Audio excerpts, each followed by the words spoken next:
Bom dia, boa tarde, boa noite, sei lá que hora que você está assistindo esse vídeo, mas o importante é que você está assistindo. Eu sou o professor Justino, esse daqui é o meu canal. Se você ainda não está inscrita, se inscreva, assine aqui também lá no meu Instagram, que a gente pode conversar mais diretamente. E simbora para o tema de hoje, porque sempre eles vão trazer o nosso desafio. Justininho, Justininha ou os dois, quem será? Bora pra tela, quem tá aí hoje? Justininha, Justininha hoje, conheça esse uniforme, Justininha. Então vai, Justininha, manda o assunto, Justininha, e quando vem os dois, lá vem pedrada. Manda, pode mandar, vamos ver qual que é o assunto. Paulo Freire junto? Então qual que é o...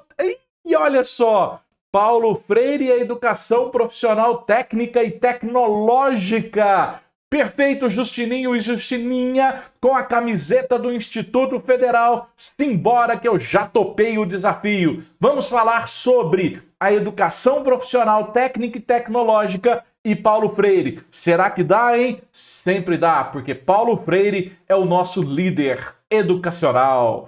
Simbora! Educação profissional técnica e tecnológica, ela nasce no Brasil em 1909. Deixa eu só chegar aqui pro cantinho. E quando a EPT nasce no Brasil, ela nasce com uma característica muito interessante. Não legal, mas interessante. Lembra desse símbolo aí do Yin e Yang? Calma, não nasce como japonês, nem chinês. Mas, ó, só pra gente pensar um pouquinho.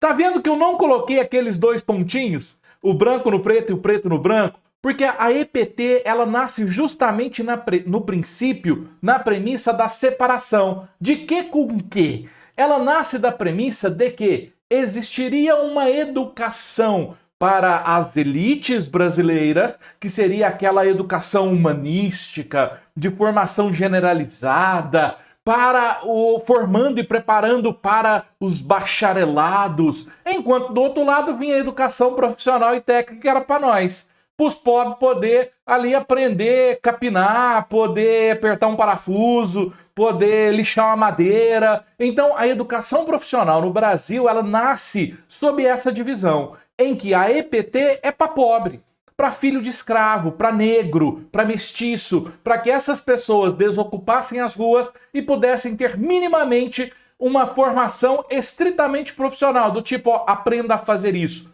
Obviamente, com essa EPT, Paulo Freire jamais concordaria, mas só para você ter uma ideia, hein? No Brasil, vamos ter algumas alterações, mudanças, mas a grande revolução nessa forma de pensar a educação profissional e técnica, em uma leitura muito particular, acontece em 2008, com a Lei 11.892, onde se institui a Rede Federal de Educação Profissional, Científica e Tecnológica e se criam os Institutos Federais de Ciências e Tecnologias, os famosos IFES ou IFES. Nesses institutos que prioritariamente, por lei, ofertam 50% das vagas ao ensino técnico integrado ao ensino médio. Já matamos aí, vamos achar Paulo Freire nessa palavrinha. Com a criação dos institutos federais, 3 conceitos passam a fazer parte da nossa Rede Federal de Educação Profissional Técnica e Tecnológica. Formação humana integral. Eu não vou dispensar elementos das humanidades, culturais, artísticos, científicos a esse sujeito que veio para uma educação profissional. Essa educação profissional, esse ser humano é visto de forma integral em todos os seus aspectos da humanidade, omnilateral, com uma formação unitária, onde não exista uma escola que direcione aos bacharelados, às universidades, e uma formação que oriente o sujeito a trabalhar simplesmente com uma profissão pré-determinada a ele, como se não houvesse outra opção dada ao filho do trabalhador. E é justamente aí que os IFs vêm, nessa perspectiva da formação humana integral, da escola unitária, da omnilateralidade. Ó, vou falar uns nomes bonitos para depois você pesquisar, hein? Da formação ali, ó, com Pistrac, Makarenko, Gramsci, Marx, que vão falar sobre isso, sobre todos esses aspectos, sobretudo Gramsci, quando ele fala dessa escola unitária, que não houvesse essa separação. Que o sujeito pudesse sim ser treinado, ser formado, ser educado, ser construído para que possa ser um excelente batedor de martelo, mas que ele seja um batedor de martelo compreendendo o local no mundo onde ele ocupa e que ele escolha bater um excelente martelo por uma opção e não por uma falta de opção. É essa formação humana, que ele seja um operário do dia a dia da construção civil, mas que conheça o Renascimento, que conheça os movimentos pós-modernos, que leia poesia. Então, esse sujeito não precisa estar condenado a partir da profissão ou da situação social a qual ele está submetido. E então essa formação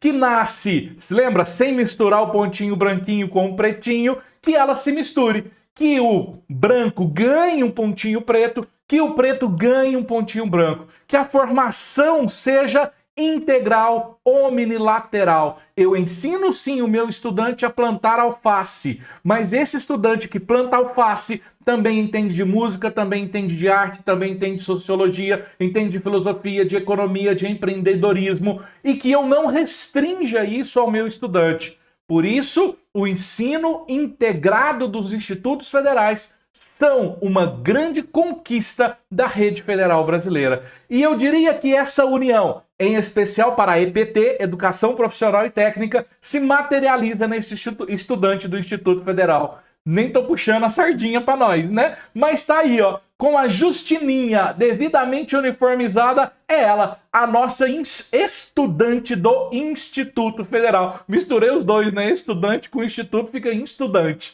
E é exatamente nesse ponto que eu vou unir as reflexões de Paulo Freire com as reflexões sobre os institutos federais. Com essa afirmação de Paulo Freire, não basta saber ler mecanicamente. A Eva viu a uva. É necessário compreender qual a posição que Eva ocupa no seu contexto social, quem trabalha para produzir uvas e quem lucra com esse trabalho.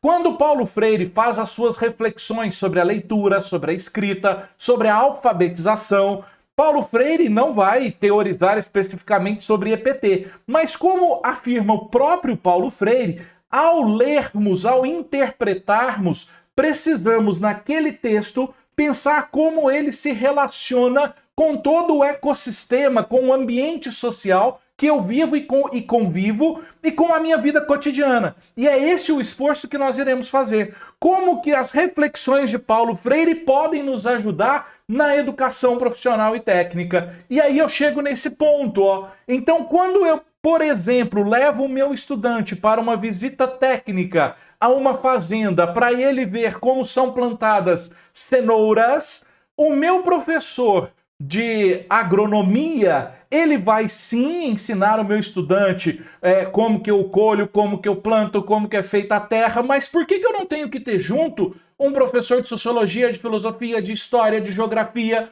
para dizer a ele quem são os trabalhadores que estão ali, para dizer a ele quanto custa um hectare produzido, para dizer a ele quanto fatura aquela plantação e quanto é paga ao funcionário que trabalha naquela plantação?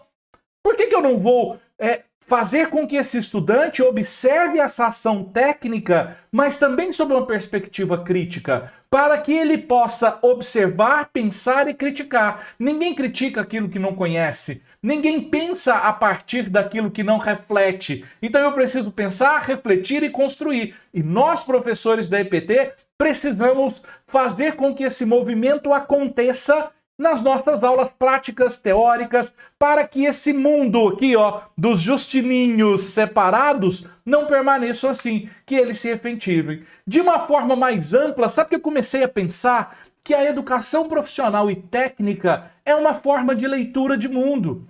E como disse Paulo Freire, em um sentido ampliado da alfabetização, a leitura do mundo precede a leitura da palavra escrita.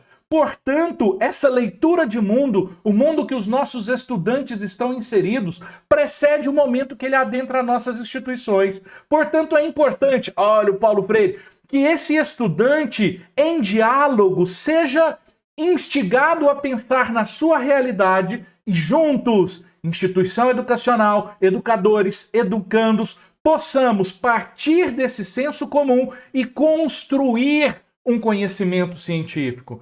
Esse estudante que, olha, esses dias eu perguntei para uma estudante que trabalhava com amostragem de solo, quanto custava a amostragem de solo que ela fazia? Ela não sabia. E isso é uma educação crítica, ou melhor, né? Esse é o exemplo de uma educação não crítica, mas a educação crítica, essa estudante deveria, ao ser contratada pela empresa e fazer a análise de solo, pensar, opa, o meu salário é de R$1.000. Quanto custa essa análise de solo? 150. Quantas análises eu fiz? Qual é a relação entre a quantidade de trabalho que eu faço e o que eu recebo? Qual é a tecnologia empregada? Qual é o meu serviço nessa cadeia produtiva? O quanto isso custa, a quem isso serve e qual o meu papel neste lugar? E o que eu posso fazer a partir dos meus conhecimentos para ser uma pessoa melhor e para construir uma sociedade melhor a partir do meu trabalho e com o meu trabalho trabalhando. Que loucura, né? Quer dizer que nós vivemos nesse processo. Então, quando nós pensamos na educação profissional e técnica sobre essas reflexões freirianas, eu diria aos meus companheiros e companheiras, pensemos que esse estudante deve sim aprender as nossas profissões, mas essas profissões devem vir imbuídas, engajadas de um pensamento crítico sobre o fazer, sobre essa reflexão, partindo desse senso comum ao conhecimento científico. E pensando sempre na relação, e Paulo Freire alerta muito sobre isso quando ele fala de leitura, entre a relação de quantidade e qualidade. Pode ser que os nossos cursos da EPT, em especial os cursos integrados com 4.500 horas de formação em 3 anos, sejam muitos em quantidades. Mas qual será a nossa qualidade? Essa é uma reflexão que o Paulo Freire fez acender aquela luzinha lá dentro. E eu fiquei pensando sobre isso. Será o quanto eu devo gastar de tempo junto a esse estudante para dar um leque inteiro ou me concentrar sobre uma análise e as suas conexões? Na leitura, Paulo Freire vai dizer, né, será que uma página eu posso ler esta página em 5 minutos e posso ler ela em 12 minutos? E nesses 12 minutos eu crio conexões, eu crio análises e posso ler em 1 hora, onde eu crio inferências, conexões, perspectivas, ligações, construo um verdadeiro conhecimento. E talvez a educação profissional e técnica seja um excelente terreno para essa construção. Ficam as indagações, ficam os pensamentos e, claro, não esqueçamos que essas junções são possíveis. Por isso, a defesa da educação profissional e técnica e a nossa rede federal, os institutos federais. Não percamos de vista essa possibilidade da integração. Muito obrigado ao nosso mestre Paulo Freire, a educação profissional técnica e tecnológica. Valeu, Justininho e Justininha. E vocês já sabem, a gente se vê.